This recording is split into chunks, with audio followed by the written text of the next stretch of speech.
That little arrow right there, that lets you choose which speakers you connected to. Yeah. Or which output you want to go It's to. just giving me a hard time. But anyway, the song is You. And if you're not familiar with it, you can go to YouTube if you don't have a copy of it yourself on your playlist. I'm pretty sure they've been playing it on a lot of the streaming platforms because that's what happens when someone in the industry passes away. They tend to recognize that person through their music. So Jesse Powell, rest in peace. Rest Thank in you peace for to that the brother. amazing voice that you had and blessed us with. Um, yeah, I'm going to be rocking them for the next couple of days. It was weird. It was a day that day prior to finding out. I literally had been playing All I Need and You, and it was like Oh, so he just recently? He just literally died. Yeah, 2 days ago. Damn. He was 51 years old. What's going on? It's our world, man. It's stressful right now. Well, the problem that I have is that lately they've been kind of rephrasing what natural causes is. At 51, you passing away, that's not natural. That's not natural by today's standards. At all. It can't be. It's unfortunate by today's standards. Yeah, very unfortunate. And of course, he died of heart problems, heart complications, which is what they've reclassified as being natural causes. I don't get that. So anyway, as Antonio is working on making sure everything is running smooth for you guys, a little bit about information. Don't forget the show call in is 404-997-2188. Again, that's 404-997-2188. We are also taking calls on Instagram. So if you're on Instagram, we're taking your calls as well on Instagram. Please join the live. Join the live for sure. Antonio takes a lot of time to set these cameras up just right. And I'm still wondering where he got all that knowledge from. I mean, it's like, it's so easy for him to set cameras up in the right angles at the right spaces. That's what he says. I'm just here. But I appreciate it. Absolutely. We are on Instagram at CMCT_show. Again, Instagram, CMCT_show. Also on our own personal Instagram pages. We are live, Darkon2000. And the dosage underscore, what's it? The underscore dosage. Dosage. Thank you. The underscore dosage is right in front of my face. Let me just read it off from there. We're on Facebook, CMCT show. Follow us on Facebook. Follow us on Instagram. Follow us on YouTube. The YouTube is CMCT_show. Our Twitter, CMCT_show. And you can email us, cmctshow@gmail.com, with any questions that you may have that you may want us to address and or show ideas.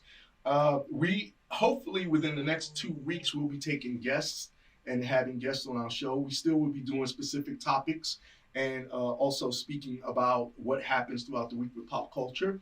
But today's a special day because it is an anniversary. As I said, it's our anniversary, but not so much in that type of sense. When I met this man to my right side, and he's seated to my right side because right side is a position of power. And if you know anything about kingship, that's kind of why our logo has the crown in it a lot, because we feel ourselves as two kings. Sometimes also, the left is the position of honor. It is, absolutely. But you know me, I'm always going to give credit where credit is due first. So that works. We decided tonight that I think for the first hour and a half of the show, if not probably the whole, probably the whole we'll show. See. Is it a lot or is it? Well, I'm just gonna share, man. And, however that's received. Man, don't get it twisted. You know you talk as much as I do, so. However it's received, man. I've been told I'm a good storyteller, so you are. We'll you are. That's why we work well together. That's why we gel. For sure. So we'll see when it when it's time. When it's time to drop it on. When it's time, we'll see. All right. Tonight's topic, okay, is pretty much about near-death experience and growth. And growth from that near-death experience, because I had a near-death experience as well. But it is not about me. It is how many years? It's been 8 years today. 8 years today. I did not want to get it wrong for whatever reason. I just kept thinking it was 9. But You did tell me yesterday it was 8 years. So it's 8 years to this day, which is why we're having the show today. But we're going back and forth on what our second night will be. We know for a fact that Tuesday is definitely going to be one of our show nights. For sure. We are. You guys. You know what? Let the viewers vote. Let us know. You guys let us know if you'd rather Thursday or Friday, and we will take an account because we all have different viewpoints on what Thursday night is like. But it's Thursdays and Fridays. I don't know. I mean, look, we got some people. Somebody says taking it to church today. Yes, absolutely. Sir. Or man. Yes. Yeah. There's no mad at nobody. Person. Yeah. He's definitely. But thanks for joining in, Daft and Smoke. Thanks for joining in. Appreciate you guys. So you guys will be the ones to let us know if Thursday or Friday would be the best night for us to have our second night when we talk pop throughout the week. Do you have more time on Friday? Do you have more time on Thursday? Particularly which hour? Do we care about the hour? Yeah, it's the same hour. Yeah. Same hour. The hour will be the same. About 8 o'clock Eastern, so 5 p.m. Pacific. Yes. And then the other ones, Mountain Time and whatever time 6, they got. 7. The other times. It's 5, 6, 7, and 8 between the different time zones. Catch you when you can. Catch you when you can. Okay, so back to our subject. Again, near-death experience and growth from it. So I'm going to turn this part of the show over to Antonio Dean Smith, and he's going to set it off and give you guys a full introduction into our topic tonight and how it affiliates with him. Perfect. Well, let me get in my storytelling mood. This is a secret here, but I've told this story plenty of times over the last 8 years. If you're someone who knows me personally, you more than likely know what today is. And I actually purposefully did not comb my hair. I cut it and got all of that together, but I purposefully did not get my hair together tonight because I wanted to share this. And that is that 8 years ago today, I was in a pretty bad car accident. Leaving work, I was still in the Air Force at the time. I went on leave for the second time. I'd only been on leave twice after 2 years being in the Air Force, and both times I took 2 weeks off. And I went back to Sacramento, California. Back to Sacramento, California. I'm actually from the Bay Area, but unlike most Californians, I'm a rep that entire region because I believe that we all deserve love in Northern California. That's just a statement that needs to be made. But back to the actual story. I went to Sacramento, California because that's where my cousin Mario, which is Remo Chains. You should definitely check our music out, Mania Asylum. You see it on the shirt. I went back to Sacramento, California, where I left from, which was Mario's house. Him and his beautiful wife, Catherine, at the time. And I needed to see my family again. I spent 2 weeks there. I had just spent the last year and some change on ESD night shift, which is the enterprise service desk. I was an IT guy. I know a couple of things about computers, I guess. And we're doing 12-hour night shifts in a 24-hour shop. And I did that for about a year, almost a year and a half. So my sleep schedule, it's always been a little wacky, but I was used to that. So when I got to California from Texas, San Antonio, Texas, that is, at Lackland Air Force Base, I spent that 2 weeks catching up with everyone that I could get a hold of and reach out to and spend time with. And at the end of that, I got back home to San Antonio, Texas, in my dorm room on Lackland Air Force Base in room 301. And the first day back, which was a weekend, I went and spent some time with a lady friend of mine. I went to the BX, which is the mall on base. We all have our reservations about that if you're military, prior military or current military. But the mall on base, I went in there to see what kind of Nikes they had. Bought a red and black pair of Air Force Ones. I thought they was dope at the time. I still got them. They really weren't. And we had our evening or whatever. I think I got a pedicure, and then I went back to work that next day, and I think we had a half day, and then we got off early. So me and my boy Brown, he's basically my wingman. He's from Bakersfield, California. Shout out Brown. I believe he lives in Las Vegas, California now. He's a really good dude. He, me and him were gym rats together. So we used to take the squadron's Sam's Club card, and we would go over to Sam's Club, which is right up the street from Lackland Air Force Base, and buy all our water on the, we spent our own money, but we're not paying for the Sam's Club membership, And we went and bought a shit ton of cases of water. And I remember we lived up on the 3rd floor, so we carried, I think I had 6 cases of water and he had 6 cases of water. So that was our competition, getting ready to go back to the gym because I had been going. So we're racing up and down the stairs from our cars, back and forth, getting the water. And that was about the last thing that I remembered from that day for the longest time. Luckily now I do fully remember everything, so I'll continue to share that, but I want to give that as a precursor of what's to come in the story. And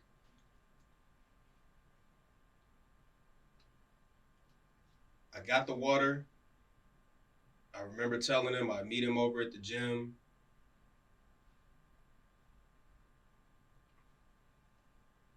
Getting in my car, which is an 89. This is my first car, an 89 Sedan DeVille, all white, gold key package. If you know anything about Cadillacs, it's a beautiful, beautiful automobile. And I'm leaving the base to get on the 410 highway. And this is still somewhere on the internet. You can go look it up if you got the time. In San Antonio, Texas, the 410 highway, September 15th, 2014.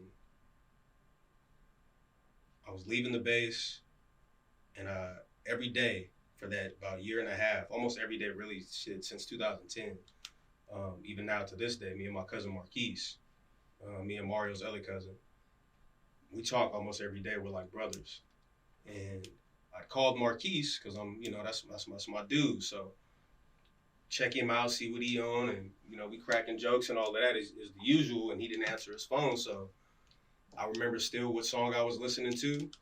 Jay Stalin's album, Sid, which is Shining in Darkness, had just dropped. He had been featured on BET, which was important because he's a cat from Oakland, and we hadn't really got much notoriety since MC Hammer. So I'm jamming out to Jay Stalin. Shout out to him. And I was listening to All These Girls is the name of the song. So I'm leaving, and at some point on the 410, I fell asleep in the car. Now, luckily, these old cars have limiters on the engine, so I couldn't have been going any faster than 85 miles per hour in that thing. But big boat, all steel, and the crash report was that I fell asleep about 2 miles back from where I crashed, and the car traveled on the curve pretty accurately up until I hit the overpass, where then my car hit the divider wall on the left side and swerved over to the right and rolled over and flipped 3 times down to the ground under the overpass. And I still don't know whether I was wearing the seatbelt or if I took the seatbelt off, because I do remember waking up at some point during that crash. And I don't remember if I took the seatbelt off or not, or whatever it was that happened. But we took that ride, me and my spirit, that is, took that ride over the overpass, man, down onto the ground. And, so wait a minute, a literal overpass. Yeah, so I was on the overpass. If you go look at the 410 highway, what is that area called? I forget what the name of the area is. I ain't lived there in so long, but there's some apartment complexes right there along the 410 exiting Lackland Air Force Base, going, I'm going to say north. I believe it was going north. And, yep, it's the 410 loop. And I wish I could remember the name of the little area. It'll probably come to me at some point. But any event, flipped over that, hit the ground, and I woke up 3 to 4 days later to a room full of my leadership, and the first thing I'm thinking, or excuse me, the first people I seen was my mother, and my little sister Sherelle, and my cousin Mario. So I see them, and the first thing I think, so I'm like, shit. I'm thinking I'm 14 years old at this point. Cause I see them, I think I'm like, damn, I'm in Sacramento. Okay. I'm thinking I'm 14 years old because I see my cousin Mario and I see my mom and my sister. So this is when you was in the hospital? Yeah, so now I'm in the hospital. I woke up. So yeah, let's be clear. I woke up in University Hospital in San Antonio, Texas. And I'm sitting there trying, my mind, my brain, my heart, everything is trying to figure out what exactly is going on. Because I was one of them young dudes, man. I've always been pretty fit. Fairly attractive according according to the fans, and I was like, shit, this, whatever this is, was never ever supposed to happen to me, because I've always prided myself on being immaculately precise with everything that I do, and I never would have imagined that I would have been injured to that extent where I wake up in a hospital bed and I don't know where the hell I'm at. I don't know what the hell's going on. So that I wake up, I see my cousin, all of that. So I'm sitting there thinking, I got a feeding tube in, so I can't talk. And they got my arms restrained. I've got stitches from this eyebrow all the way up there, and then here on my sideburns. Make sure I show that to all the cameras, I suppose. But so this eyebrow all the way up, this eyebrow all the way up, and then from here in the sideburn was up into this dent that you now see in my forehead, and I'll explain why there's a dent, because there shouldn't have been, but we'll talk about that. And so I'm sitting there dealing with that, figuring this out, because I can't talk. Everybody's looking at me because I finally woke up, and then I see my leadership from the Air Force. So I'm like, there's a lot of white people in here. You know what I'm saying? I was like, there's really a lot of white people in here. I was like, maybe I'm not in Sacramento, California. Maybe you died and what the hell? Yeah, you know what I'm saying? Because I'm like, nigga, white people definitely don't trust me. You know what I'm saying? So they not in here mourning my destruction right now. So I'm like, okay. Well, that shows how much you were loved, though. I mean, We're going to get to that. So then I'm like, okay. Then I seen her, and her being, and I'm not going to put smut on her name. I won't talk down on her because it's so far past that. But, can you at least say her position? Oh, yeah, no, I'm going to say who she is and all. I'm saying I'm not going to put smut on her name. Okay. I'm going to say who she is, though. Okay. So Colonel Corshane, she was at least 6'3", 6'4", tall white woman. Amazon. You know what I mean? And Valkyrie. And she was my first serious commander, or first official operational commander in the Air Force. And I see her face. Now up at this point, I'm already in it 2.5 years at this point. That's how much time I had served in the military. So I've been in so much trouble in that 2.5 years, just being young and militant. And I grew up watching Boys in the Hood, and my man Furious Styles said a black man ain't got no place in a white man's army, and all of this. So I'm living that. And coming from Oakland, California, really just Northern California in general, and my family being the way that they are, we're very pro-black, and I was raised around Black Panthers and people who took Black history very serious. So knowing and understanding the Black person's history here in America, I'm confused. I'm culture shocked being in the military, but I needed to get away from trouble because I was headed down a dastardly path. So I see her face. I've been in so much trouble. I'm talking about military military probation and all of these different things, just behavioral, misconduct and all of that. And then it clicked. I was like, I know who this white bitch is. That's the only smut I'm gonna put on her name. I'm not gonna disrespect her. Today's date, I see her doing one of my homeboys from the military very well, and his name is T.J. Parks. I forget what his chef name is, but he's here on Instagram. And phenomenal chef, man. He's got a great catering business going on in San Antonio, Texas, and I believe he's talking about branching back out to his hometown of Detroit, Michigan, as well. So look up T.J. Parks on Instagram. If you're down in the San Antonio, Texas area, excellent caterer. Anyway, so I see this white woman, and I'm looking at her face. I can't talk, but I'm looking at her face, and I go, God damn it. It's like, I know I didn't go to war, but something must have happened that I'm laying here in this bed.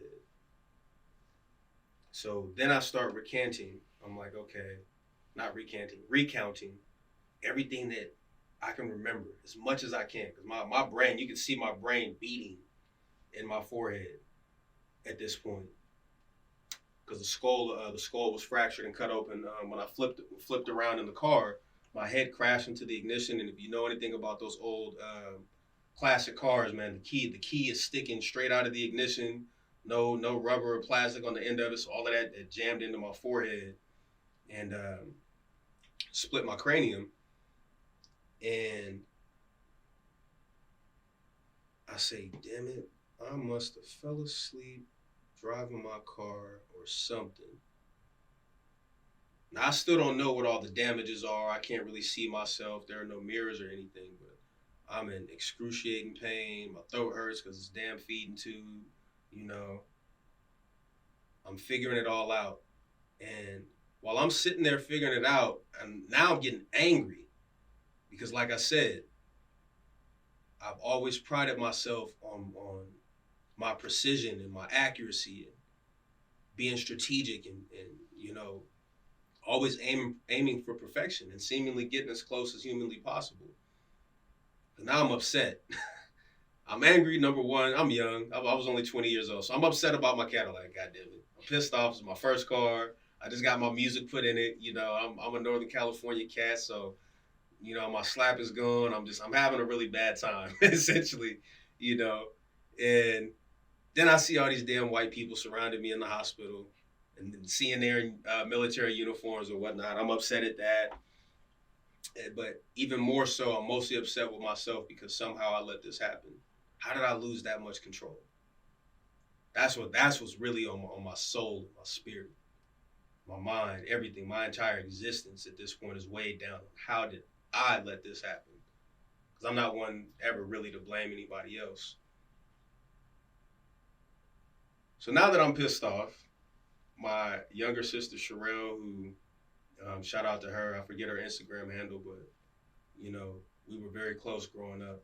And that's I would assume that's the reason that she was the sister that the Red Cross flew out. Sherelle used to sleep under my bed. My mom is old school. Boys and girls don't mix at night and all of that. But Sherelle, that was my homies, and I was her homie. So she would sleep under my bed, or I would make some kind of hiding place contraption in my closet for her to come sleep in, just so we up late at night reading Goosebumps books and talking shit and watching Air TV, if you know anything about putting the wire in the back of the old satellite TVs, and that's our relationship. So she's sitting there looking at me. She sees the look on my face, and I'm tied down, and I'm going something like this, like kind of. Okay. Well, I think you have to explain why you were tied down.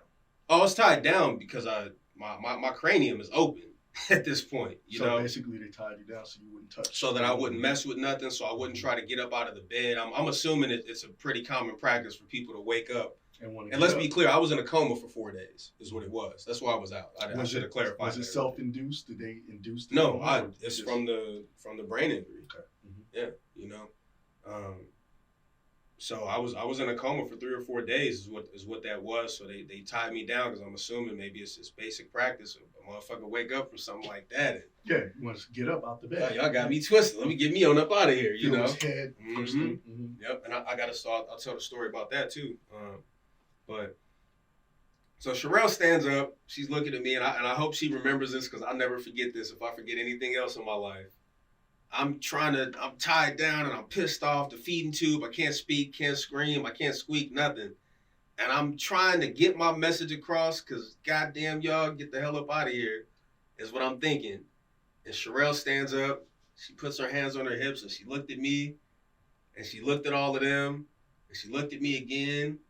And you know, nigga, we from the hood, so Sherelle, she said, you know, I think he wants everybody to get the fuck out. You know what I'm saying? She's like, I think he wants everybody to get the fuck out. And I started shaking my head, yeah. So you see, it's like a TV show. Everybody's jumping up and grabbing their hats and coats and shit and zooming up out of there like Tom and Jerry, man. And was it because you felt vulnerable or you just felt you weren't comfortable? Everything, man. I needed the time and the space to figure this out. Because I can't even communicate right now. You know? Was that one of the first times in your life that you had been unconscious? I mean, yeah. Did you have surgeries or anything before you was unconscious? Up to that point, the only time I think I was actually unconscious was when I had my wisdom teeth removed, and that was about 2 years before, in my first year in the military. So, you know, I'm just vulnerable is the word. I'm extremely vulnerable at this point. Were you in a lot of pain? Oh yeah. Okay. I mean, my head. I'm sure they had me on like painkillers or who knows what. Because you know, I got IVs. I still got scars from all the IVs from that time, and all of that is going on. And I'm just, I need y'all to get the fuck up out of here. I didn't mind my mom and my sister and Mario being there, but all y'all military niggas gotta go. You know, my relationship with them was my relationship with them, which was very estranged. You know, I didn't have much camaraderie outside of my boy Brown. He was the only other one who stayed. You know what I mean? Everybody else, y'all gotta get the fuck out of here. Y'all gotta go. You know, so then everybody leaves and I calmed down. And the nurse coming in with the damn stool softener, I hated that shot because they stick it in your gut. And so it was an actual shot. You couldn't take anything. Yeah. Nope. They did the shot. Forced you to just go. Man, like 4 times a day, bro. You know, so I was upset about that. But I bet. That's one of the first things I see when I wake up. This bitch coming putting this on my stomach. You know what I'm saying? So I'm real upset about that. Were your hands still tied at the time? So I'm like, all right. Not laughing at you, just laughing. No, you know, the scenario, man. Yeah. The circumstances was silly as hell. I'm laughing at it now, man. It's been so long, you know. So did she do the? Just hold still and pulling my hospital dress up and all of that bullshit. You know what I mean? So I'm so upset about. Girl, did you see Room 5? Did you get in there and see Room 5? Woo. Look, I was raised by Rolling Stones, pimps, and all kind of other shit, and I'm this vulnerable to all of these people. That's horrible. In this moment, I was raised by the era where men were very masculine and serious about being what a man is supposed to be. That was a part of the reason that I joined the military, because I need to do something. I need to be a part of something greater than myself to understand how to transcend that and truly ascend to who and what I am today. So I'm lost and upset, and y'all are sitting here looking at me and feeling bad for me and feeling sorry, and I don't know what love is. I don't know how to understand and accept and receive that from these people. You know, especially not considering the administrative shit that I've been dealing with them for them 2.5 years. So I'm just everything is about to set me off, and I had to chill out because I wanted them to untie my hands, number one. You know, so they untied my hands eventually. Cause what day was it? The same. It was the same day. Okay. I cooled the fuck. I'm maybe not coming back into myself, but I'm understanding what I need to do to be given the space to really figure this out for myself. You know, I hadn't necessarily lost any faculties. I just lost a lot of memory. Like I said, I thought I was 14 years old when I woke up. I thought I was still in middle school. You know, so they finally untie my hands, man, and I get on my phone. That's the first thing. And I had a Samsung Galaxy S5, and y'all got to forgive me for how astringent and you know, in depth my details are, but that was a part of my healing process, is remembering every little thing that I can so that I never feel lost again. You know, so Samsung Galaxy S5, because that's just what I was on back then, and I'm going through my phone, and the first thing I do is I bring up the camera because I'm curious. I don't know what the hell is going on. They ain't brought no mirror or none of that in there. Everybody's kind of still silent, you know. And I'm looking at the camera, and this goes into why I got the dent in my forehead, because the nigga in me. Let me tell you something. When I tell you, and I ain't cried, I don't cry a lot. I cried because I thought I wasn't gonna have no hairline, man. How it's silly and it's vain.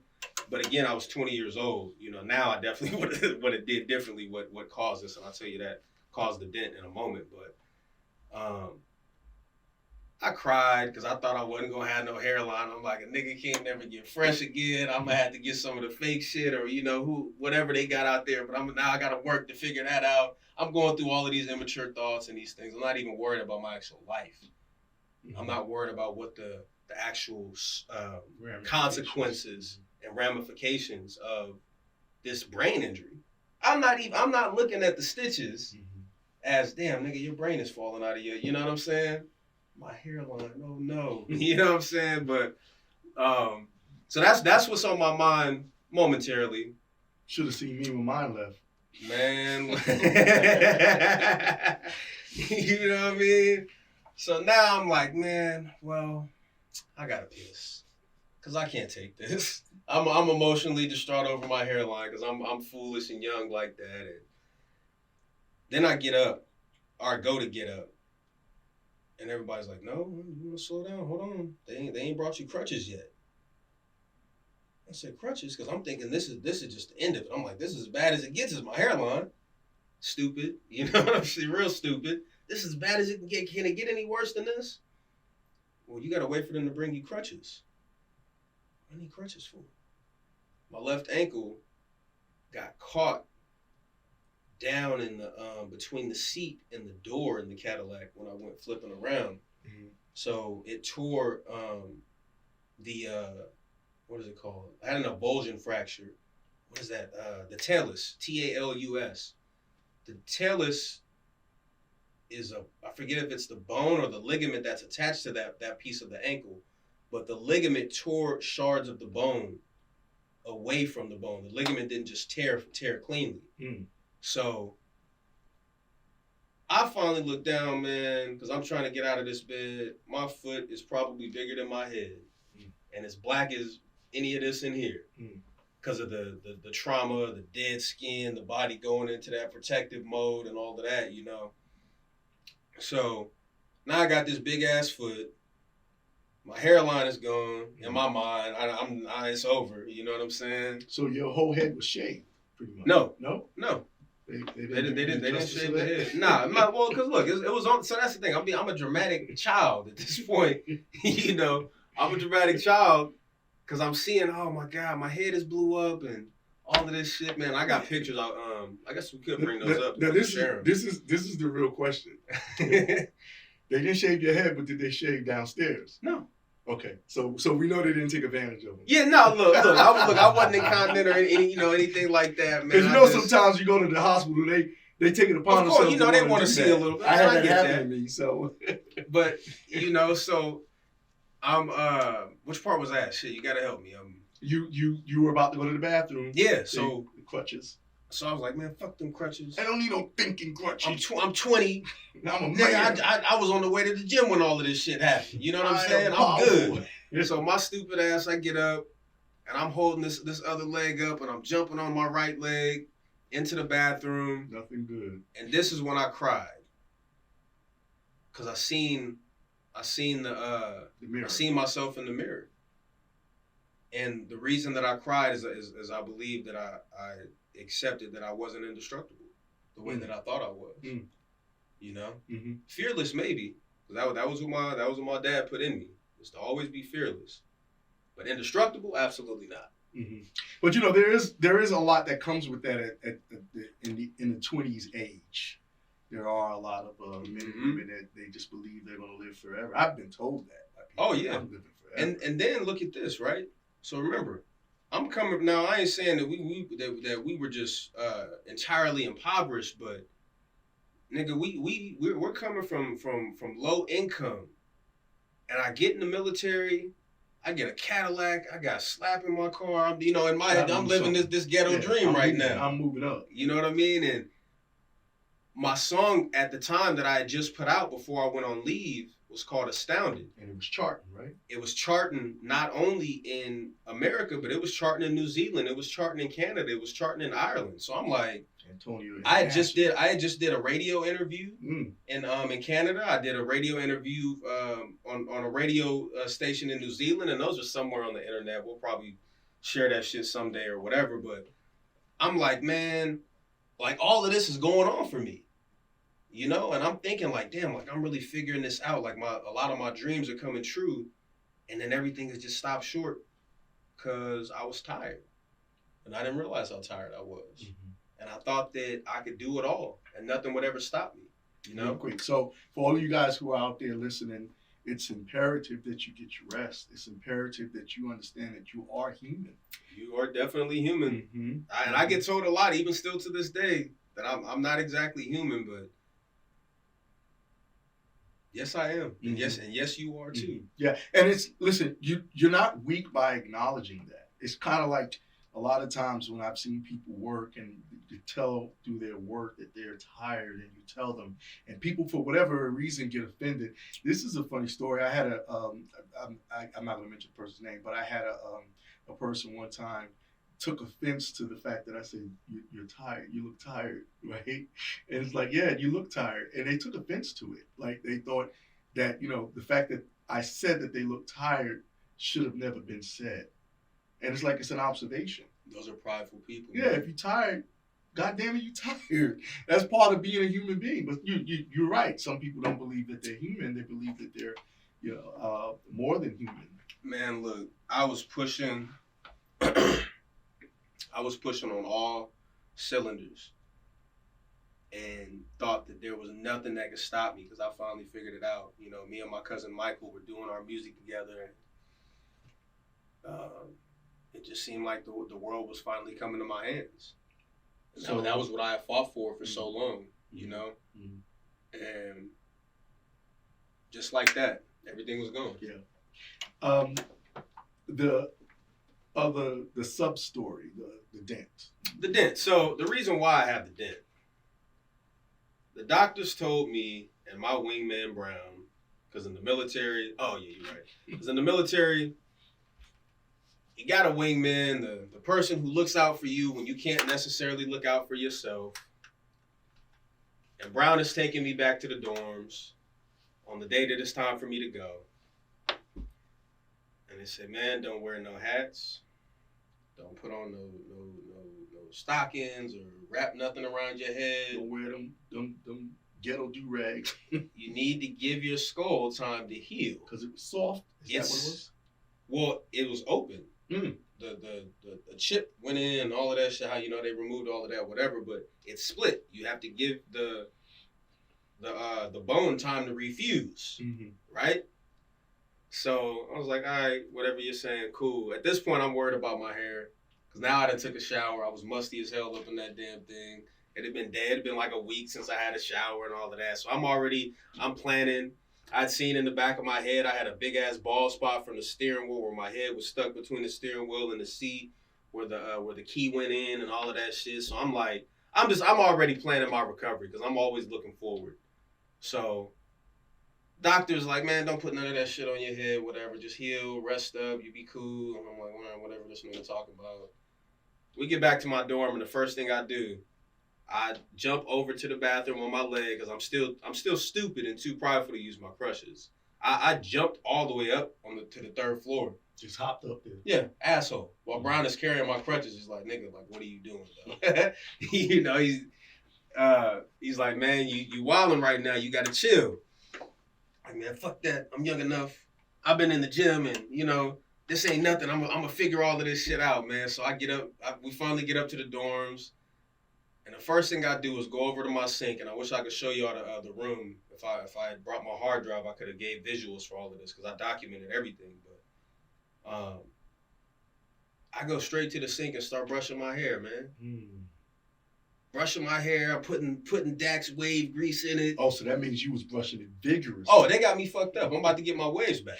You know what I'm saying? I'm about to get my waves back because I'm that goddamn foolish about unnecessary vanity.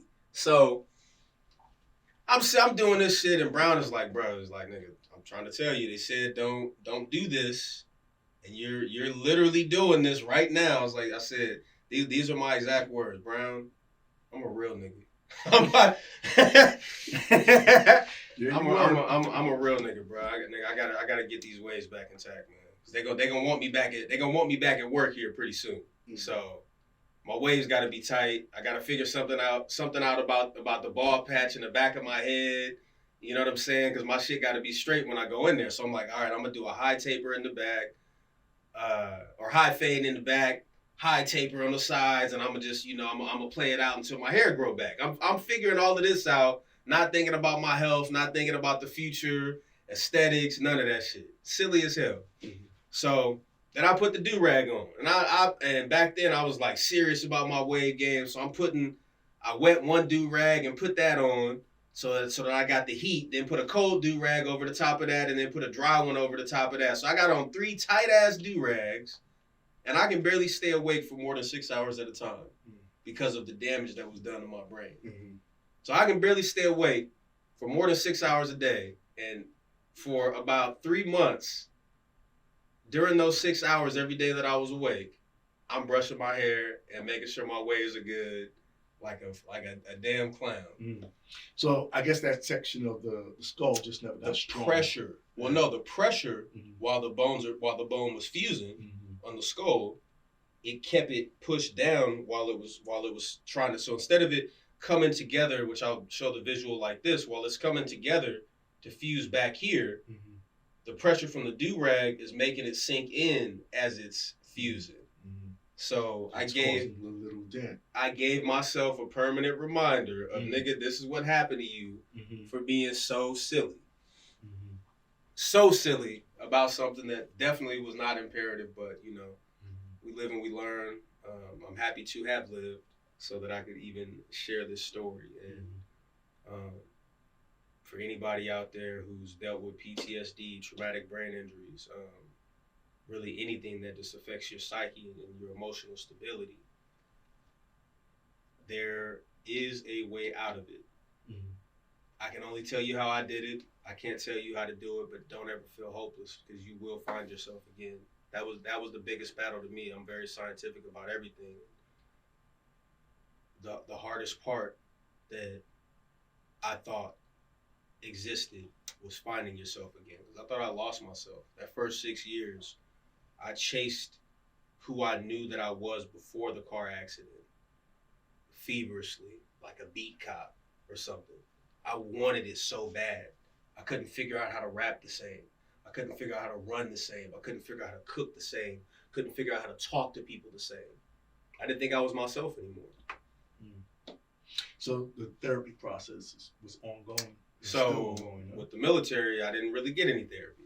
They just threw me. So I was only in the hospital. So that 4 days that I was in a coma, the day that I woke up, out to that, I was only in the hospital another 3 days. And then 2 days after I was back in the dorms, they sent me back to work. And I'm gonna get into that here in a second too, because it was wild that whole happening. And where was that? You gotta help me out. I was that finding yourself again is one of the hardest things, man. And I don't know if I found that who I used to be, or if I became who I was supposed to be. That's how I typically put that. I have no idea. I still know who I was before, because man, look. And are you basing that on what you were able to accomplish, or are you basing just where I was at in multitasking ability and all of that? I felt like I would never reach that again. Mm-hmm. You know, that was my mindset for the longest, and what actually got me away from that was or away from that mindset was when I ended up in Idaho and met my sensei, Robert Edwards Jr., famous Ishinru karate practitioner, and really one of the first major black ones, by the way. You should look him up. Robert Edwards Jr. of Tacoma, Washington. Doing karate again at that point in my life and really taking it serious and going into it for the spiritual aspect and the discipline of really gaining control over my body again so that I could be able to, I couldn't catch anymore. You know what I mean? I couldn't catch. Just something, you know, just those simple motor skills like that, man. I mean, that's horrible. It was a whole thing, you know. So, but I found myself again through administering a discipline on myself instead of trying to figure it out by myself. Yeah, because what's gone is gone. Yeah. I mean, you can never recapture what you've had, but you can create new things. 100%. Right. So that was the journey for that. Now, as far as when I got out of the hospital, so I'm in they got me on the first floor in dorms across the base. I ain't got no car. And I was like, well, because I hit up Brown. I was like, look, nigga, I was like, these dorms is hot. If you know me, you know I don't like to be fucking hot. I do not like high temperatures. You know, my house is typically anywhere between 55 to 65 degrees. And they got me in these hot ass dorms in San Antonio, Texas, nearing the end of the summer, but out there is still humidity, you know, so I'm sweating. I ain't got no electronics. I'm an IT geek. You know, I ain't got my PlayStation, no TV, no computer, none of these things. And I'm sitting here dealing with all of this trash. And I was like, yeah, nigga, I gotta get the fuck up out of here. Ain't no reception in the dorm. I can't even get on YouTube or nothing. So I hit Brown. I was like, look, dog, nigga, you gotta come get me. Just take me back to my actual dorm, because it was a temporary dorm. So it's like, nigga, just take me back up there. I'm gonna figure it out. Whatever, you know. So now I'm sitting up there, and it's the second day, because he took me the same day, because I didn't even sleep there. I couldn't do it. Fuck that. Second day after getting out of the hospital. Yeah, second day after getting out of the hospital. So I'm sitting there or laying there in my do-rag on a Monday that you shouldn't have on. That I shouldn't have on. I'm laying there in my do-rag on this Monday, and my supervisor, Staff Sergeant King, called me. Hey, Chapman, where are you at? I'm in my dorm. It's about 2:15 in the afternoon. Well, why aren't you at work?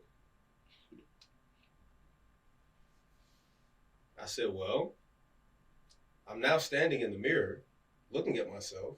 I can see my brain. I figure that's why I'm not at work. I'm being an asshole with things like that. I'm very irritable and insufferable at this point. Indignant. I cannot believe that y'all would ask me something like that. And I probably shouldn't. I know. So not to throw. Me and Timothy King are great friends. He was just following orders. That had nothing to do with him.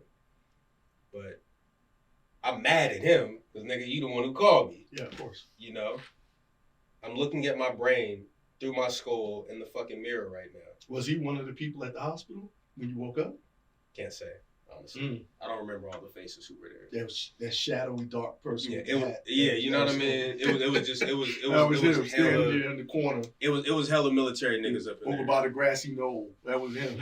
You know, so I'm sitting there and I'm like, I'm ready to go toe to toe with this nigga and really start talking shit.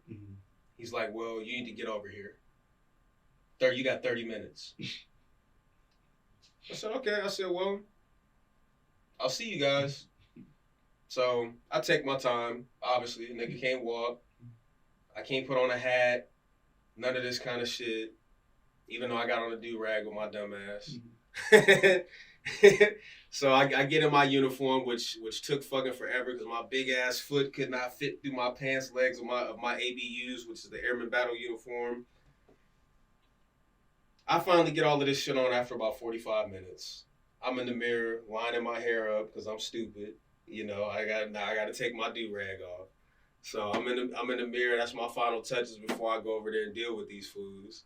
So I get over there, which is when I say over there, my dorm building was literally right across the street from my work building on Lackland Air Force Base. So it really was only like for a normal person about a 3 to 5 minute walk. So that walk took me about 20 minutes because I'm not on crutches. My dumb ass is jumping. I'm still being an asshole. So I'm not doing myself justice on what they're about to assess as far as my current state, right? So I'm jumping in these heavy ass combat boots.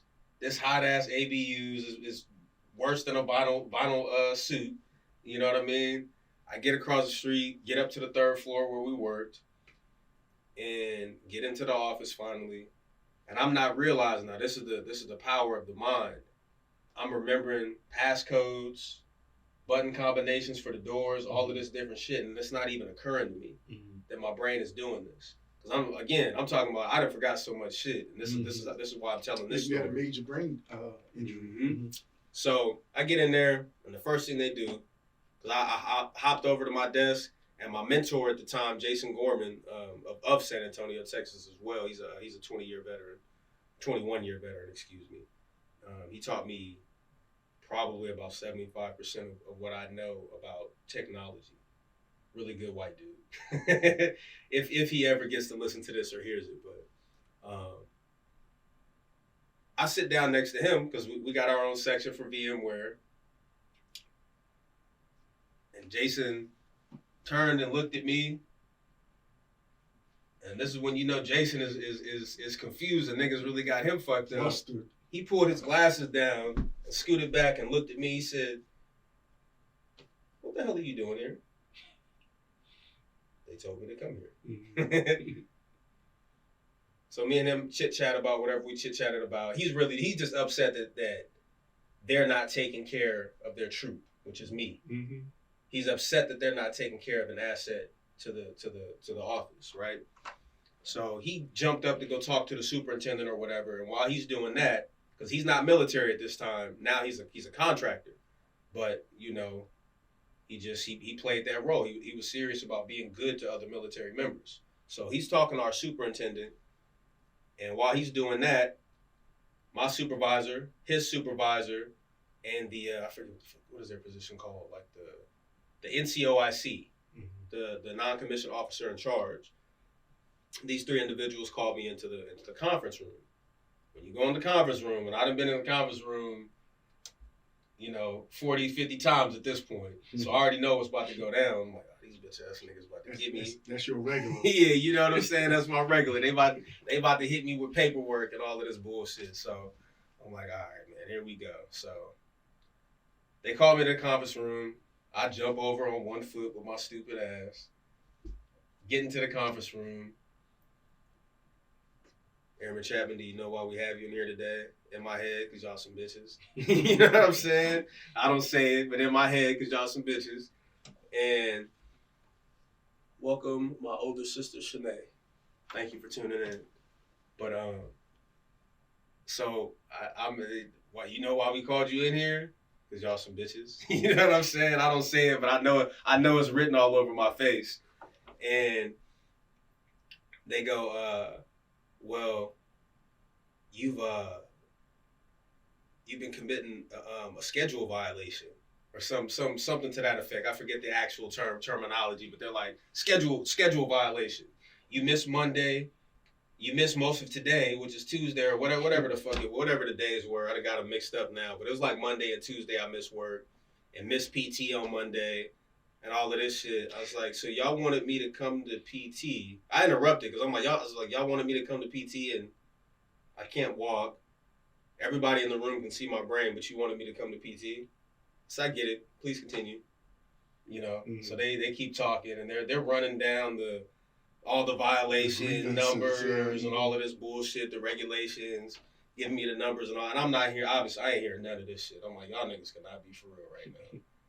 And this is where my attitude with them came from, because before the car accident, it was the same kind of leadership that I dealt with. Mm-hmm. So I'm like, nigga, I don't even have time to recover before y'all start up with this shit. It ain't even been a week since a nigga was in a coma, and y'all starting up with this, you know?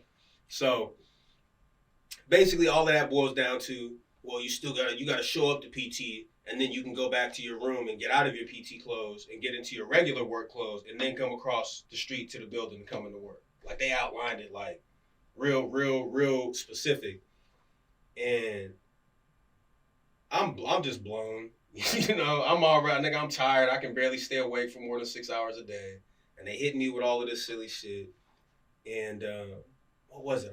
That day they put me on probation because of the car accident, because they didn't know whether or not it was a drinking thing. Mm-hmm. Now, anybody who knows me, I didn't start drinking until I was like my mid-20s. I was So not. You were clean and sober at the I time. was 100% clean and sober. It was a simple thing of you fell asleep behind the wheel. I was tired, nigga, because I got off of a year and a half of 12-hour night shift.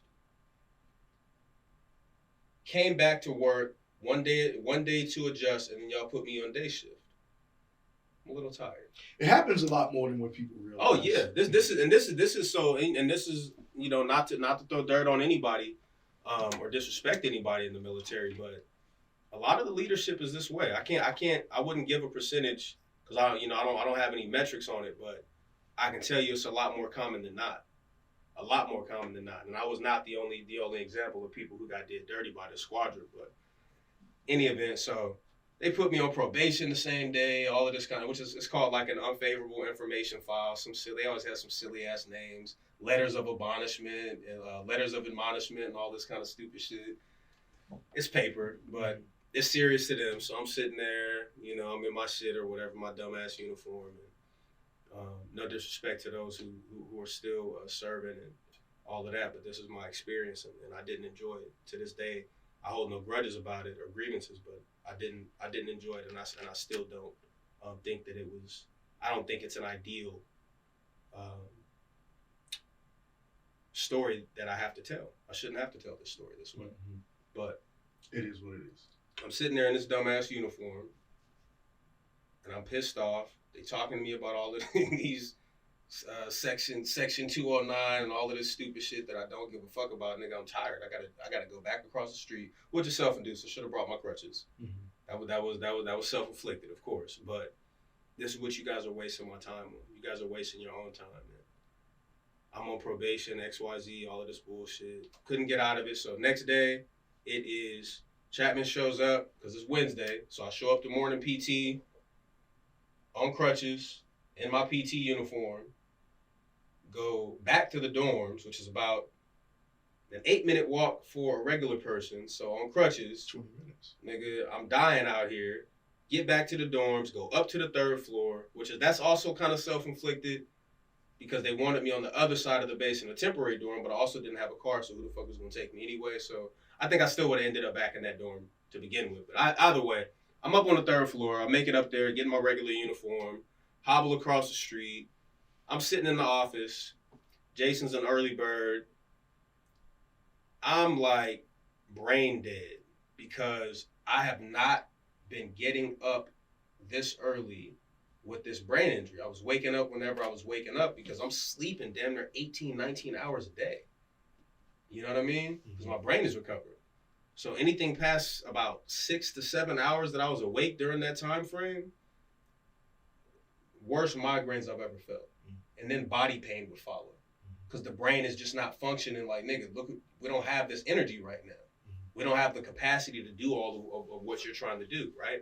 So I'm there, 7 a.m. Jason's there.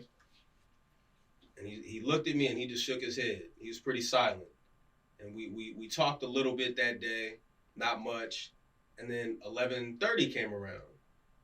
And something about 11:30, it sat right with me, right? Something about 11:30 just really sat right with me. So I'm looking at Jason and I'm trying to figure it out. What the fuck is 11:30? It's something, but I don't know what. I said, Jason, are we gonna go do that thing that we do? And Jason looks at me. He takes off his glasses again and scoots back, and he's looking at me. He's like, "What are you talking about?" I forget what he used to call me, chap or some shit like that. So what are you talking about? I said, nigga, I said, we do it every day. Every day we're at work. Around this time, we do it. What is it? He's like, are you okay? So he's getting up. He's getting ready to go talk to the superintendent again. He's like, man, you really should not be here. And I still have a certified letter from him to this day, where he, because he went and reported this. I'm working on top secret government equipment, millions of dollars of of important secrets and technology, and they got me at work in this condition. And I was like, shit, I don't fucking know the word. So I got on Google. I was like, breaks at work. And the word that I was looking for was lunch. Nigga, are we going to lunch?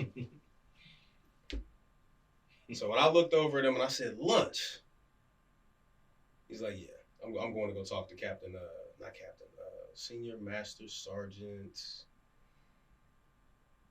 It starts with a W, but I can't remember it. He was a good dude, though. I can't remember his name, but he was a good dude. But he goes and tells him immediately. He's like, look, y'all niggas is tripping. We need to get this man on quarters or something, or y'all can't just have him up in here like this. This don't even make sense. He fought that battle for me. One of the only, not just white people, one of the only people in the military who ever actually stood up for me and meant it. And he fought hard for that for me. And they was like, well, we need that nigga to come to work. So, so I still, I just endured that. And I had to get better at work, basically, is how that went, so. But that was the, how extreme the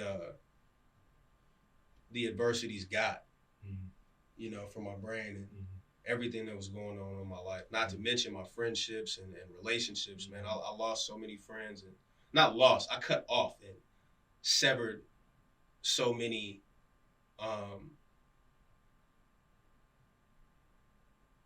interactions that really could have been good for me, or who knows what.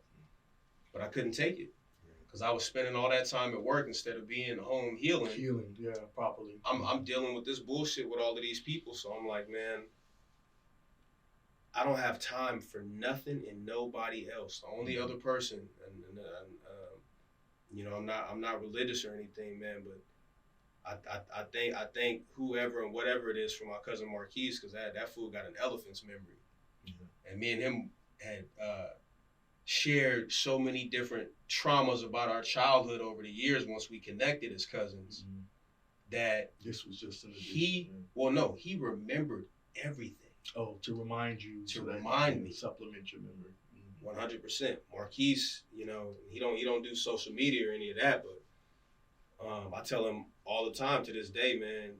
That nigga's memory brought me out of the dark ages, memory wise, man, because I was just lost, and it seemed like it was degenerative, like it was getting worse every day. I would still have my golden moments every once in a while where I was, hitting on all cylinders, but it would not be long-lived at all. If you're just joining us, we're moving into the second hour of Change Your Mind, Change Your Thinking. And if you listened in the first hour, then you've heard this is the 8th year anniversary of this man here to my right and his situation in regards to being in a near fatal car accident where it was truly life-changing, and he almost lost his life. And he basically has been telling us his story of dealing with that. I think now we're going to start talking about how he overcame it and how life is now and what happens around the time of the anniversary to you mentally when you remember that. And his struggle with the military and the things that he learned about himself in regards. Now he looks back and sees what had happened and the different things in regards to being in something like that, near death. If you have any stories like that, or if you have any comments, or if you want to call in, it's 404-997-2188. 404-997-2188. You're definitely able to come in on the live, either through the DarkCon 2000 page or the underscore dosage. And we will take your comments and your Any calls. questions, comments, input, all are definitely welcome. Absolutely. So this one? No. Close it. That's it there. This is the one. Yeah, the one I'm you go. So when you're speaking about stuff like that, and I think especially with the Black community, a lot of people don't like speaking about death. They hate talking about death. And with that being said, too, make sure you guys, if anything, I know money's hard for a lot of people, especially in the Black community, but make sure you have some burial insurance. If you don't have life insurance, get you some burial insurance. I'm a big proponent for it because when I had to bury my brother last year, it was devastating. I think it's gotten to the point in the community where it's etched in stone that you're going to start a GoFundMe when someone in your family dies. That's just not a good thing to leave on people. So speaking about near-death experiences, I had one when I was 9 years old. I almost fell out of a roller coaster, bro. Damn. I was too small to, I was very frail and small when I was a kid. And I was at King's Dominion in Virginia. We went to amusement park. If you've ever been there, I don't know if it's even still open, but which is kind of why I don't get on roller coaster rides anymore. I stopped that after that day. Oh yeah, you did. You did. Yeah, tell me I about mentioned that. it before. If you know anything about me, I don't like getting on roller coasters. So I was on a roller coaster ride, and I was a small, very thin kid, and my brother got on with me, so we were seated next to each other. And at that time, and I'm giving him my age, obviously, there weren't seatbelts. It was just the bar that you would get on a roller coaster ride. It twisted and it turned. And as soon as we took off the first twist, I almost slid out. My brother caught me. My brother caught me and held me for the duration. My brother Kurt caught me and held me, my older brother, for the duration of the ride. Saved my life. I wouldn't be here right now if he wasn't fast enough to catch me and hold me for the duration of the ride. I almost slipped out. That would have been it. And, it's happening a lot lately. You see a lot of these rides malfunctioning and people are dying.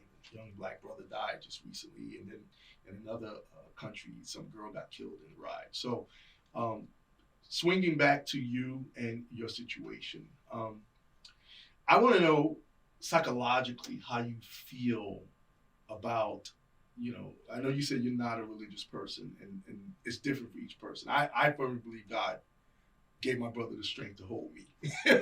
Because that, for someone to hold you for a duration of the ride, the average ride is 2 to 3 minutes. Right. And he held me that whole time. So my brother's 5 years older than me. So he was, 14. And maybe 13 at that time, about to turn 14.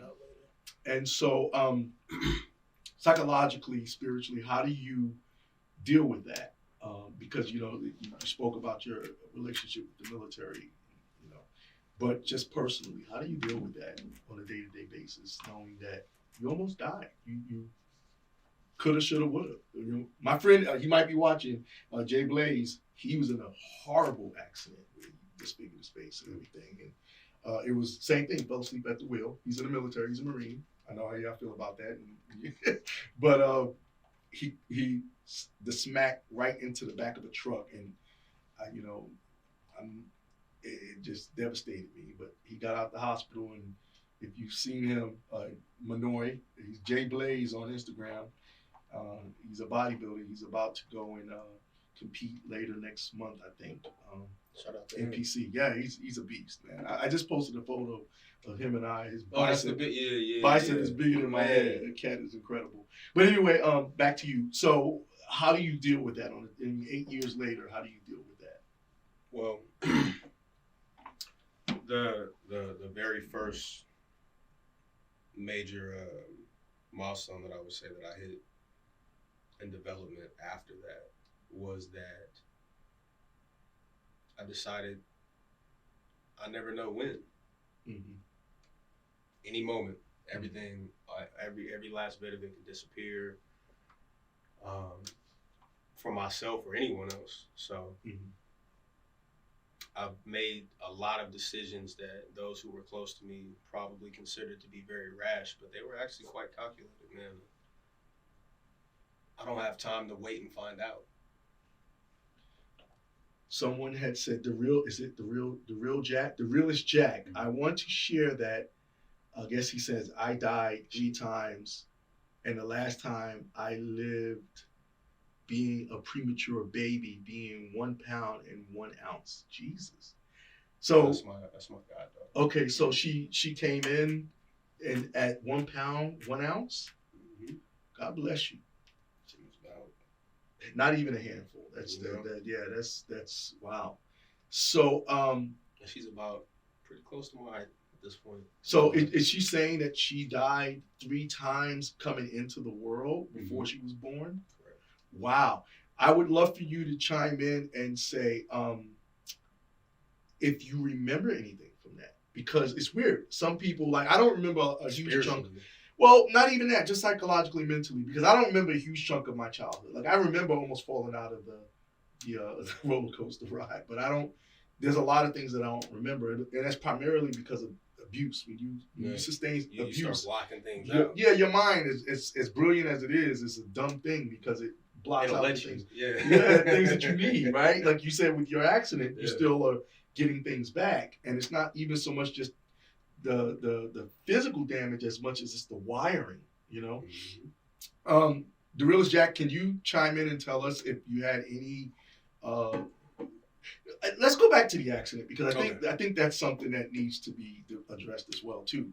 You said you were conscious sometimes. Were you going in and out? Is that what it was like, rolling and you wake up and yeah, I believe so. Yeah. So what I wanted to tell you, because you did the motion to grab your head earlier. Damon Turner is a contractor that we worked with at the time, and me and him were just always super cool because he was like, we was on some. There wasn't a lot of black people there, so me and him see each other, my nigga, you know what I'm saying? So Damon Turner, and shout out to him, man. He's always a really good dude to me, very kind. And I believe he was one of the only people that ever wrote me a character reference letter too when I was in trouble in the military. So, and he meant it. He's a really good dude. But at that time, according to him, years later, we talked about the accident and all of that because we moved offices so many times. You kind of lose contact with different people. And I think we maybe crossed in the hallway or in the cafe or something in the morning getting breakfast. And he started telling me, he said, man, I had, during that time, I was a volunteer paramedic. Mm-hmm. And one of the guys that he worked with was actually on the scene of your accident. Of the accident. Mm-hmm. And he said that the guy told him that he knew who I was, because it was all over the news in San Antonio and everything at the time, of course. You need to see if that stuff is still the webpage is still up somewhere, and I know I got it saved. Libraries normally have that stuff. So it'd be interesting. We'll bring some of that up. Yeah. But he said you kept grabbing his hand and putting it on your head over the wound. Over the wound. Mm-hmm. It's like you were conscious, but you weren't quite coherent. Obviously, you know what I mean. And I forget what there was something else significant that happened, but I'm many years removed from the military at this point. But he shared that with me. There was something else that was substantial about it, but I can't remember. But either way, he ended up being a part of bringing me in over at University Hospital in San Antonio. The realest Jack said, I had heavy drugs in my system. That's why I was premature. Oh, from her mother, probably. Okay, yeah. All right, okay. I don't remember anything, but I do find myself in situations that are extreme. With me, Having trouble to breathe, my brain sends like signals, like muscle memory to calm down and breathe. Well, God bless you for that. You know, it traumatic experiences, especially near death experiences. I don't think anybody that hasn't experienced it knows what that is. You know, like no one can sit here and tell you about your story better than you. No one can judge you. You understand? And that's what this show is all about. It's a platform and a forum for people to speak openly and freely. And that's why I know when we spoke on Tuesday, you were very adamant about wanting to tell your story, because I think, Farley has said, wow. He said, wow. Yeah. Because we never know how bad things are for other people. Most of us are so much into ourselves, and the empathy that we give is the empathy of, wow, we put ourselves in someone else's shoes for a second. I've seen people literally fly off the interstate.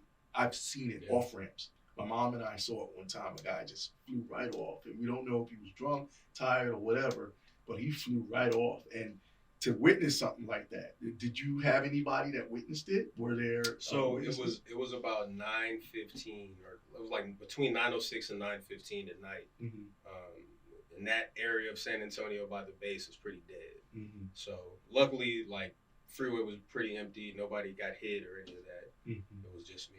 I think they said like one car like on the other side might have seen me when I went flying over or whatever, but that was about it. Yeah, that in itself, I'm gonna tell you, seeing somebody fly off the off ramp or something like that, it's tough, man. Yeah. Okay. So we are 30 minutes out before the end of our show. If no one has a story to talk about, and we don't have anything else to add, there's something I want to talk about, but I want to make sure we cover you. I mean, I think it's about you. No. Look, so that wasn't. I want to explain why I wanted to share this. Is that I understand that many of us deal with so many different types of trials and tribulations and traumatic experiences and the things that weigh heavily on us, in the world just will never know. Mm-hmm. Yeah, no, because I guess they could look at you, like most people would just look at you and feel like, oh, he's got it all together. That's what I was about to get at. And minus the scar, they wouldn't really know the depth of what you've been through. Most people would never understand, man. I was never supposed to walk or talk again. I'm a much better rapper than I was 8 years ago. Is that because you felt you had to apply yourself more in everything you had to do, or? I think it was because I let go of chasing who I remembered myself as. All right. And how long did it take before you got to that point? Again, that was about 4 to 5 years later when I ended up in Idaho. Wow. Yeah. So the martial arts pretty much actually 3 to 4 years later, I ended up in Idaho. So the martial arts was pretty much the discipline. Yeah. The discipline. Yeah. I don't even think it was the art itself, but it was committing myself to that something. Specific thing. Yeah. Just committing myself to a discipline of some sort where I could get help outside of myself, because I thought that I could figure it all out on my own. And that wasn't possible. Yeah. That's kind of the point that I want to share this. Well, yeah, because we spoke about that recently on one of our shows. Independence. Yeah. Independence is an illusion. Yeah. No one in the world makes it on their own. Yeah. Yeah. No one. No one person is an island. That's very true. And so it's funny that you say that, because actually martial arts is what got me through my molestation and my trauma. And because I was afraid of the dark until 16. So I didn't know how to tie my shoes until I was 14. I was afraid of the dark until I was 16.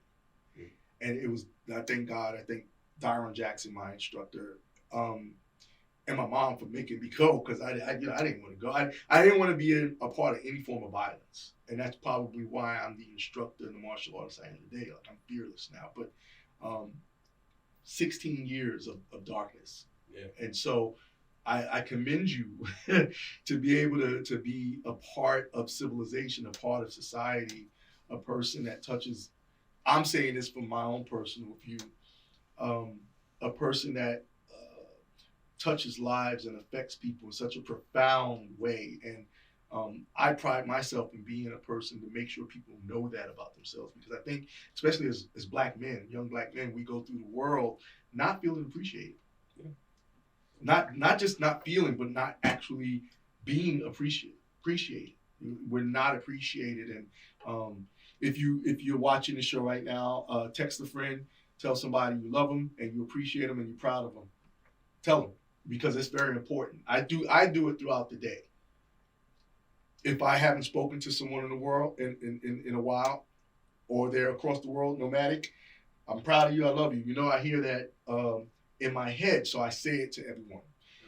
You're gonna have your close circle, but then you have to make sure you spread that circle, and you don't let everybody close to you, but you let people know that they are appreciated. So, I appreciate that you were saved, because the fact that you were saved through that situation, I got to experience who you are and have a friendship with you and a work relationship with you. So that's important to me. So I appreciate that. That's phenomenal. That's phenomenal. Let's see. I think we got some more questions. Me not being an adult. Yeah. How do you guys feel about that? The pain. Okay. I feel.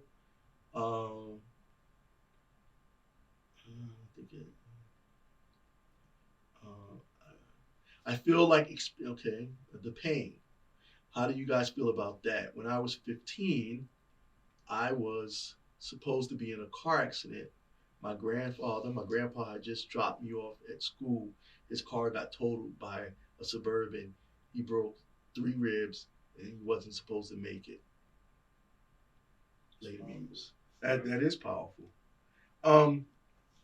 I guess that brings us. Okay. That's why I talk about time, man. You never know how much you have. Well, so do we believe in an appointed time? Do we believe that everything happens for a reason?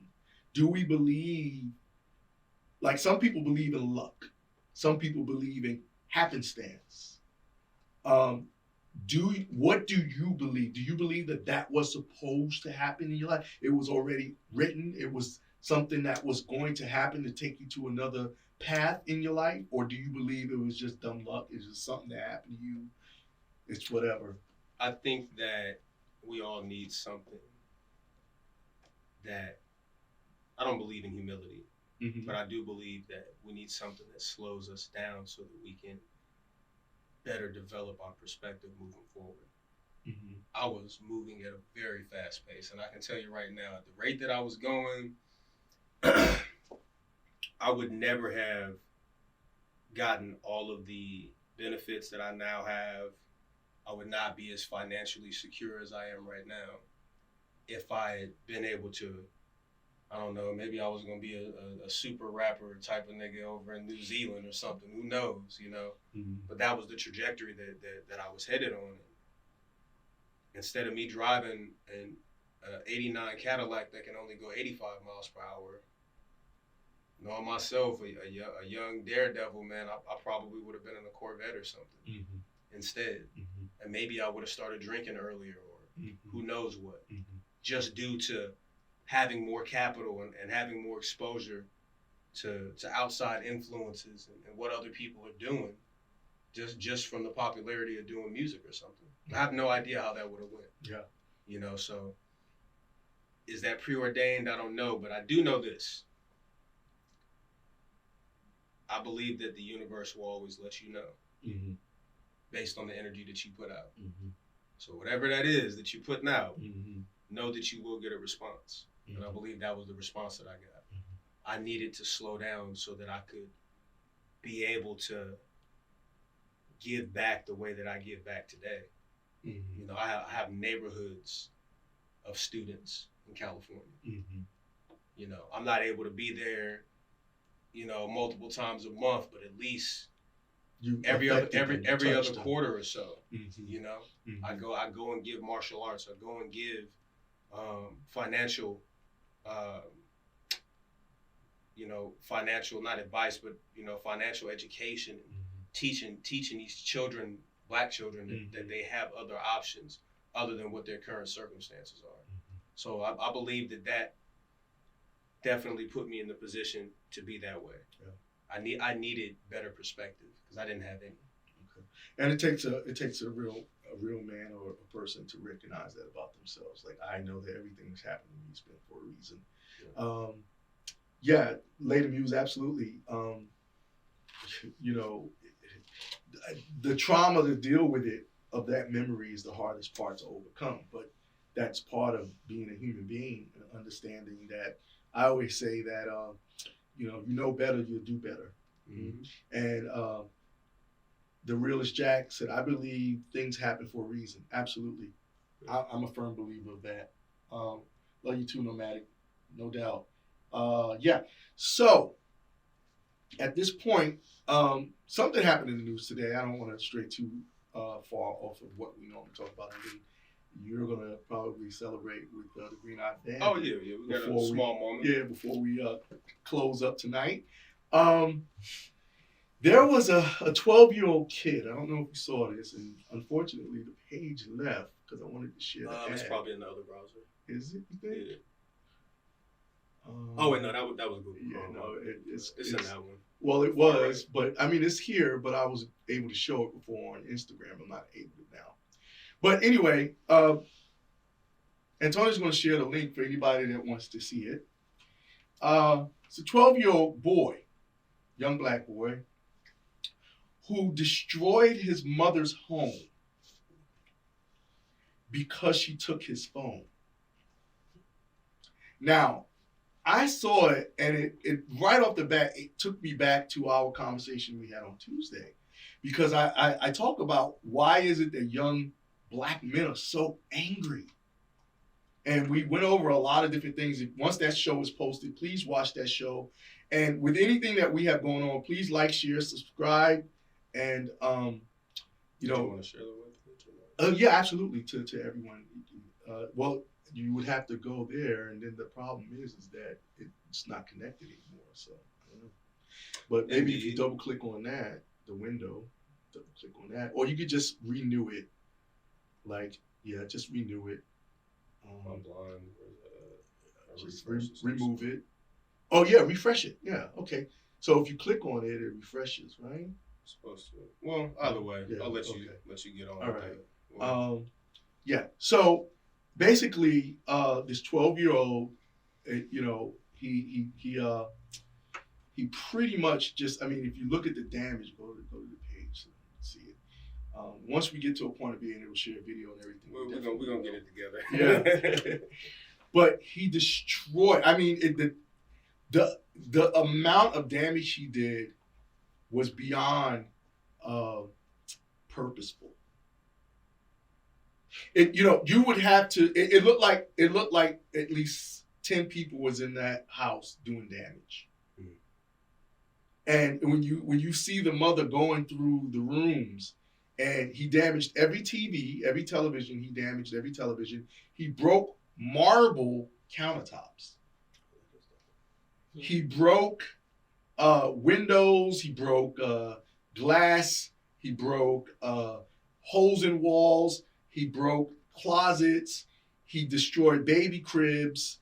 If you click on the video, it'll take you to it. He just did everything he could. Oh wow! Your cousin set his house on fire. I don't listen. At least with the house on fire, you can claim insurance if you have something. That. Yeah. Not with this situation. My badass kid. Yeah. This scenario is so bad that there's a point when she walks through the final part of the house and starts to cry. She starts to cry because, and then it says now the update that the boy was 15, not 12, and he suffers from mental illness, which is the reason why the house was destroyed. I'm not buying that. I don't buy that. Mental illness. Why now all of a sudden is he triggered? Did she never think about at the age of 15 taking his phone away from him prior to this? Doesn't make any sense. When you look at the type of damage, it just doesn't equate. I'm telling you, it looks like 10 people was in that house, and they just went to wreck shop. It's horrible damage. Horrible damage. I mean, look, he's watching it. Now look at this. Yeah, let me see if I can post that over there. Yeah. Horrible damage.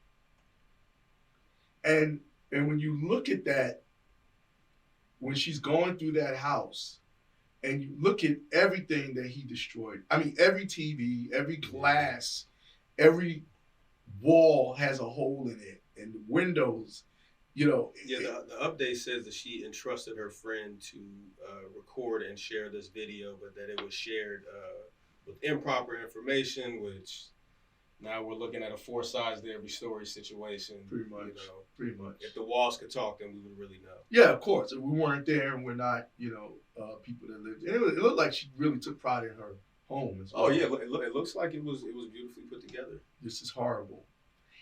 The reason why I want to talk about this is because it caps off what we spoke about on Tuesday night on our previous show, and that is why are young black men so angry, and men in general, right? Young, and I don't listen. Let me explain something to you. I don't believe in toxic masculinity. I think that's a phrase. Anytime there's catchphrases, you have to question why those catchphrases are at. It doesn't make.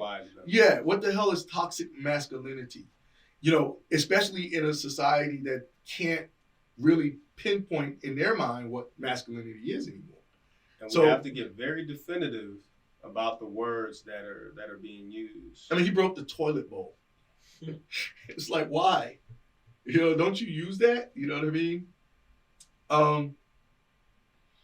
Over a phone. And so obviously there's more to it than that. I obviously believe there was somebody he wanted to be able to speak to on that phone, right? Because a lot of young men or women get upset. He also destroyed her laptop, which is what she used to work with. That was the thing that she really fell out crying about.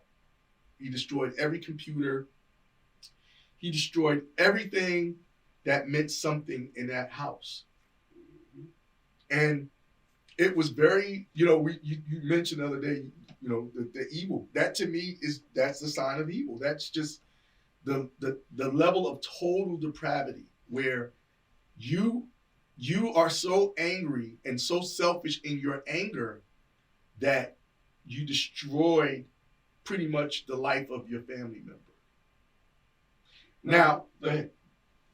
The thing that I would say about something like this, man, is, I teach a lot of children, and I grew up around a lot of children in North Richmond and East Oakland, man.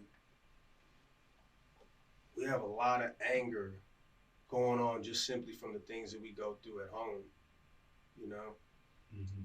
And we don't quite know how to express those things because you're not allowed to express at home. Mm-hmm. You're not allowed to have an opinion or a viewpoint or perspective on anything. You're not allowed to really have feelings. Mm-hmm. So there's no telling, we're talking about so many different scenarios that I could come up with right now that this young man is probably dealing with at home with his mom. Her friend could have been a female, and maybe he didn't want to see his mom with a female because maybe his dad's not around. Mm-hmm. So you're saying it's pent up? It could be pent up. Yeah, anger. I mean, there's so many different things. There's no telling what other ways he's probably acting out. Maybe in school, instead of learning, he's there trying to have as much fun as possible before he gets home. Because when he goes home, who knows what's going on? Do you think society contributes to the fact of, like, I'm going to explain something to you guys. My mom raised 5 boys. Not men, because, a woman, to me, in my opinion, cannot raise a man. So much. No, she can't raise a man. She can raise a boy. She can give the boy what he needs in order to be able to wake up, to move through the day, go to sleep. But a woman can't teach a man how to be a man, and a man can't teach a woman how to be a woman. It's just not. It's not there. Okay? It's not logically possible. No, of course not. But I mean, people would have you think otherwise, right? So, do you think? We're just talking perspectives here. Do you think, because obviously it was done out of rage, right, which is an emotion, form of emotion, do you think the lack of discipline is what attributed to that? Because I'm a firm believer from the male, words. yeah. So that's kind of what I was getting at in a roundabout way is we have no idea how this young person has been taught to deal with their emotions. Mm-hmm. And reasonably speaking, a woman can't really teach a young man how to redirect and use those emotions for something else. Mm-hmm. You know, you need some sort of father figure that says this is how we deal with this. Mm-hmm. You know, we is a powerful word. Mm-hmm. We, between a man and a woman, outside of a romantic relationship, is almost invalid. Mm-hmm. Mm-hmm. Other than this is my mother and these are my sisters. Mm-hmm. We can only go so far. Kind of like what you say about friends. Mm-hmm. Definitively, a friend is somebody who you can relate to at a highly uncontested level. Mm-hmm. Mm-hmm. That's something, you know, I love my mom to death. And, of the same sex. Of the same. Of the same sex. Mm-hmm. I love my mom to death, man. And, you know, she gave me a lot of game and gave me a lot of life skills and, you know, domestic skills and taught me how to be empathetic. Mm-hmm. A lot of those different things. And Mm-hmm. where she fell short was attempting to give me what manhood was through her perspective. Her perspective. Mm-hmm. Some very unfortunate trials that you know, she was just trying to figure it out. Yeah, of course. As all single mothers, a shout out to the single mothers, but there is that lack. There's a threshold. You can only give me so much. You can only go so far. And Father's Day is not your day. Stop it. You know what I'm saying? You gotta at some point a male figure of some sort has to come into play for a young man. A lot of this stuff, especially in the Black community, we're very good at terminology and terms and little tags. And you know, your mom is not your mom and your dad. She's not. Your mom, like you have to stop that. She's your mom. Like, you know, people always say, well, my mom had to be my mom and my father. No, she's not. She can't be. She did her best to give you what you needed. But someone doing their best is not always fully beneficial to you. It's not all encompassing. And it's very dangerous because you take that out into the world and you interact the way you were raised. And that's not always it does not curb your enthusiasm at all. No, not at all. Your expectations are very imbalanced at that point. Yeah. Nomadic said you can't teach what you didn't learn. Straight up. But you can break the cycle and learn. You know, that's why I love you, Nomadic. Please, every time we have a show, chime in because you're right on point in regards to that. You know, listen, first off, I'm a big proponent of ass whoopings. You know, my mom had, like I said, she raised 5 boys. And she started out, of course, with hand spankings, right? And as we got bigger, she had the belt. And as we got bigger, she started working the broomstick. My mom was a bow staff master before I got to be a bow staff master.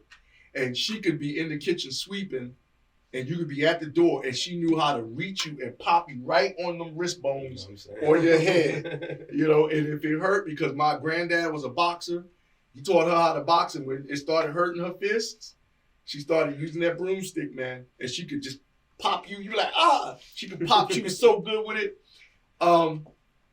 Did that help me? I believe it did. Because yes, I did have mentors. I had male mentors like my martial art instructor, my my god brother who was a co-mentor to me, as you know, who he's an amazing dad because of it. A lot of it is choice. You choose to be the best that you can be. You choose to break the cycle, like Nomadic said. Yeah. And those role models gave us a little bit of what we didn't have in the household, because if you're raised with a single parent, you're getting that perspective. And that's the main perspective that you know, because you're waking up and you're dependent on that person to feed you and to clothe you so they're giving you their perspective.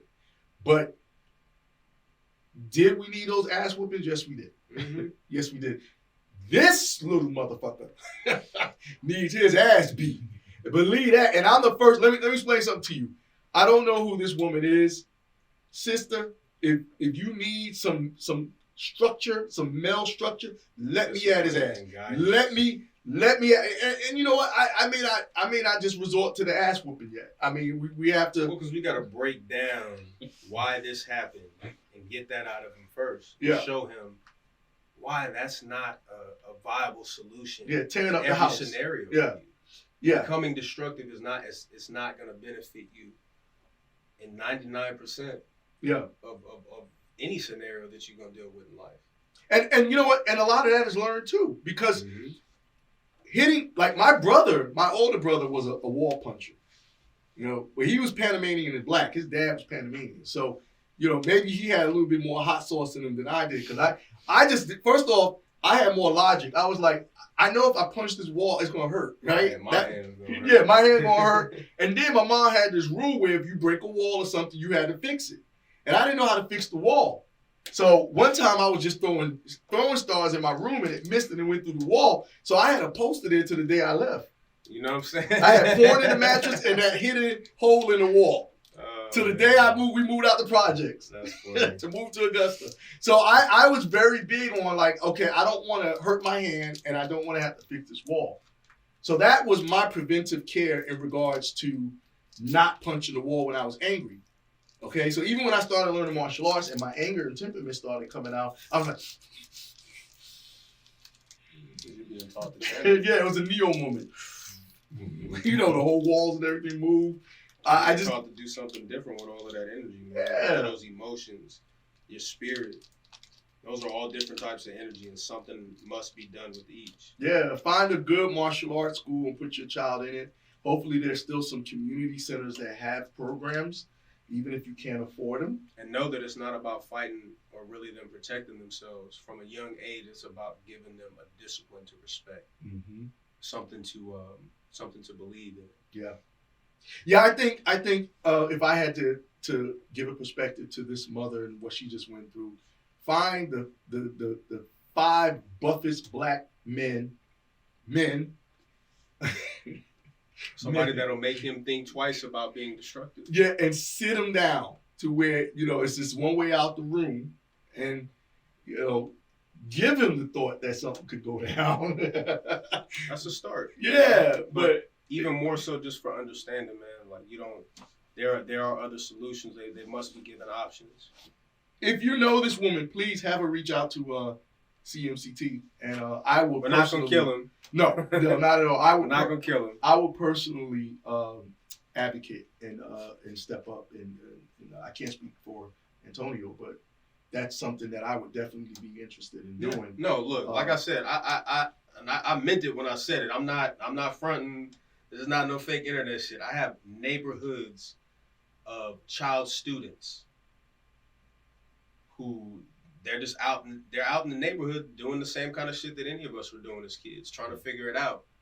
I go to parks just about anywhere that I go and welcome everyone and their kids. Come learn, come gain some additional knowledge, some new perspective.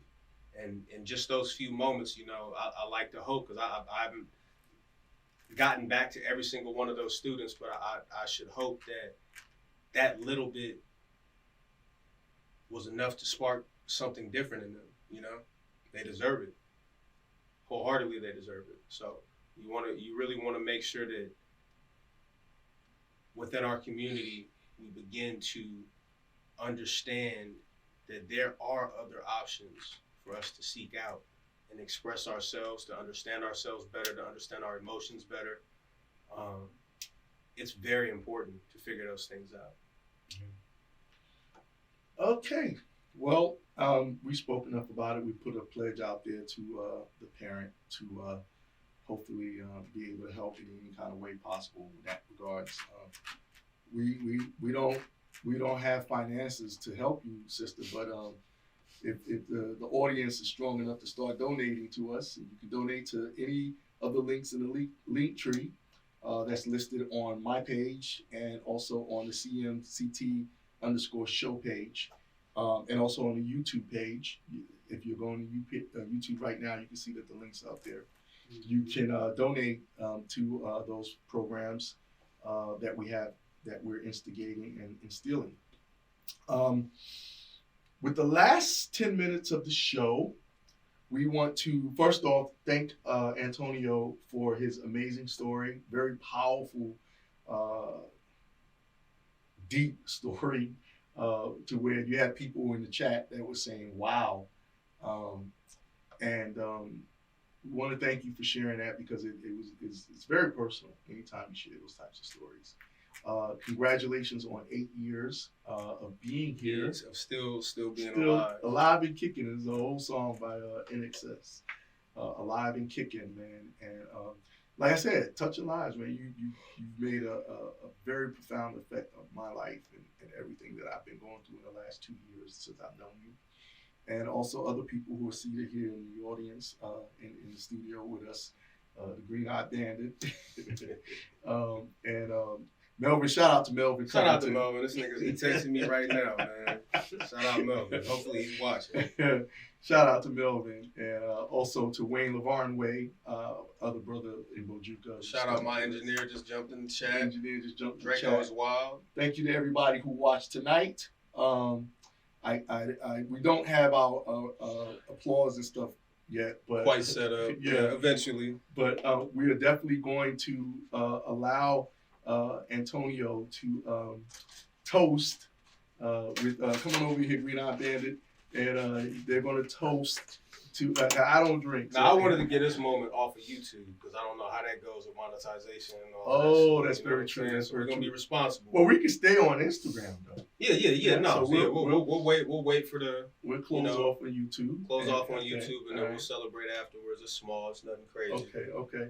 All right. So to all our YouTube viewers, thank you for tuning in to another episode of Change Your Mind, Change Your Thinking, and we will be back next week. We definitely want you guys to poll so that way we can figure out exactly which day. Tuesday or it's Tuesday. We know Tuesday. Tuesday's definitive. Thursdays or Fridays. When do you have the most time to go ahead and tune in so that we can continue to deliver the very, very high quality and valuable product to you all? Absolutely. And we will be back to our normal schedule and our normal informative show, which is basically Tuesday. We have a topic of the day, and then on Thursday or Friday, whichever day is going to end up being, we will be talking pop culture and what's going on in the news. But once again, Antonio, thank you for sharing your story. Thank you for everyone that had comments and chimed in and gave us some great information, and for listening, because we know that your time is valuable. You can be anywhere you want to be, but you're here with us, and that means a lot to us. It does. Always remember that greatness recognizes greatness, and on YouTube, you guys, we will see you next week. And we're going to stay on a little bit more for the Instagram. Instagram Live's not going off. We're going to be jumping off of YouTube. We didn't even check to see if we had YouTube comments this entire time. That's on you. Slipping. You know what that is? I had the mouse. It's my fault. Well, you was telling the story. Man. I mean, you can't get upset about that. So.